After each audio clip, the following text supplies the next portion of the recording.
Today's topic is Hamming code. It is the first class of linear block code is used for error correction. So we can see what are the parameters for a Hamming code. Code length n should be less than or equal to 2 raised to m minus 1. Number of message symbols used is k less than or equal to n minus log n plus 1 to the base 2. Number of parity check symbols n minus k, that is equal to m. So as n code word length and the parity check bits are dependent, n should be less than or equal to 2 raised to m minus 1. And error correcting capability is 1 and d minimum is 3. So these are the specification for Hamming code. So first we can see that this shift register content first we will clear. After that gate 1 is in off condition and gate 2 is in on, gate 2 is in on condition. So we can see that the received vector is 1 1 1 0 1 0 1. So first we put LSB in this shift register. So set 6 1 move to first modulo to adder. So that we already so we can see that this S2 that time equal to 0. So gate to output equal to 0. So gate to output equal to 0 fed to first and second modulo to adder. Then first modulo to adder output equal to 1. This first modulo to adder output is fed to S0. This S0 become 1. So the earlier value of S0 is 0. That moves to second modulo adder. Other input of second modulo adder is 0. So output of second modulo adder is 0. So which moves to S1. So that we can see in this figure. So this one input is 0. So the S0 output is also 0. So that second modulo adder output 0, that is S1. Then S2 content is previous S1 content. So you will get it as 0 0 1 0 0 at first time, and last after giving all the input you will get the final content of S0 S1 S2 as 0 0 1, that is syndrome vector. So if it is not equal to 0 means there is an error. So we need to find that error. We have two methods. One is H transpose method. We can find the H matrix using this generator matrix. From that we can find H transpose matrix. Then after finding this H transpose matrix, you check where is 0 0 1, that is the last content of syndrome register. So we can see that here it is in third row we have 0 0 1. So that means this third bit from the left side of error vector becomes 1. So we can see that the error vector is equal to 0 0 1 0 0 0 0. Then that error vector is added with the received code vector, then you will get the correct code vector. So remember, the addition is modulo to addition. So we can see that the chord length is less than or equal to 2 raised to n minus k minus 1, because I have already said that n is less than or equal to 2 raised to m minus 1, where m is n minus k. So if we are replacing this n with 2 raised to n minus k minus 1, then you will get k's maximum is equal to 2 raised to n minus k minus n minus k minus 1. So we know that h is equal to p transpose followed by I n minus k.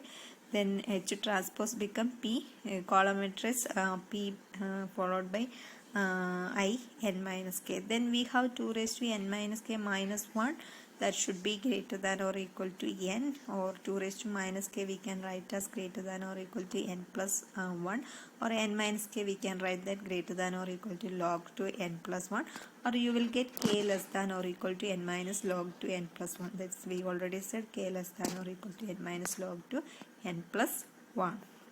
So we can see how we can code and decode this Hamming code. So the procedure, write the BCD of length n minus k for decimals from 1 to n. Then arrange the sequence in the reverse order in a matrix form. Then parity check matrix H is equal to transpose of the matrix obtained in step 2. So we can see how we can find this. After that parity bits are added in 2 raised to I position, that is I equal to 0 1 2. So we can see one example. So the 7 by 4 non-systematic Hamming code. So we can see how we need a 7 by 4 non-systematic Hamming code.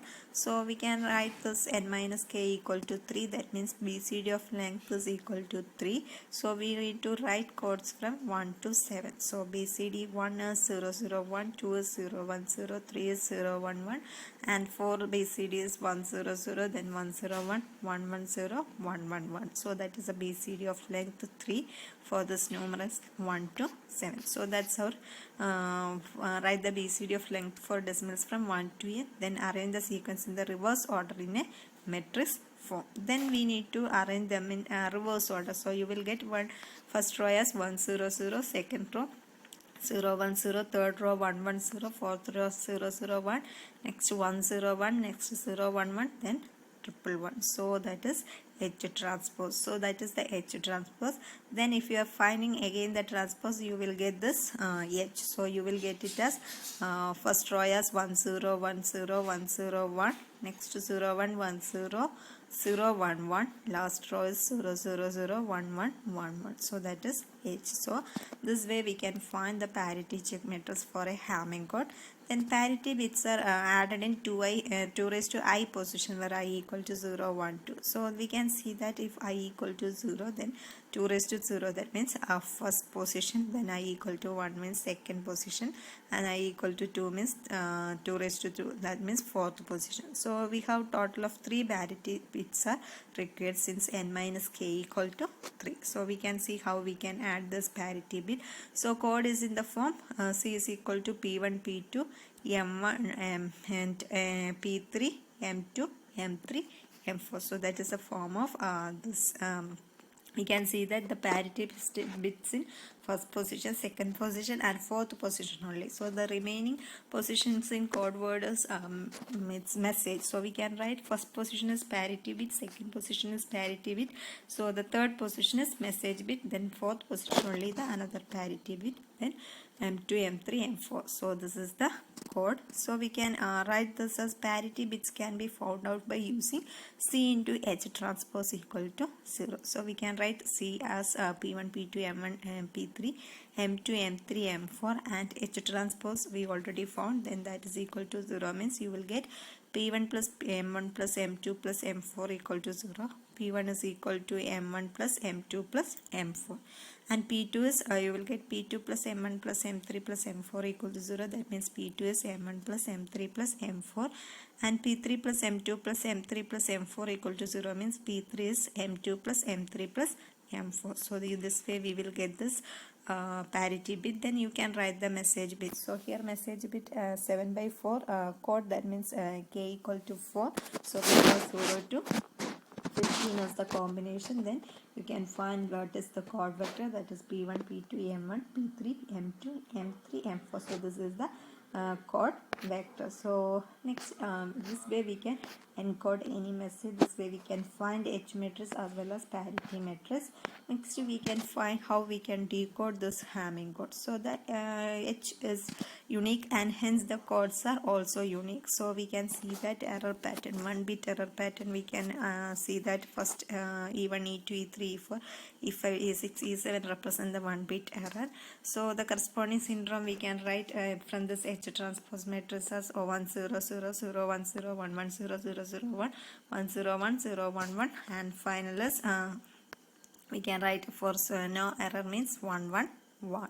So this is obtained from H transpose matrix. So if the syndrome is read from right to left, that is if the sequence is arranged S3 S2 S1, if it is interesting to observe that the decimal equivalent of this binary sequence correspond to the error locations. That means you can see that if we are writing it as S3 S2 S1, then 0 0 1 we will get, that means first position is error.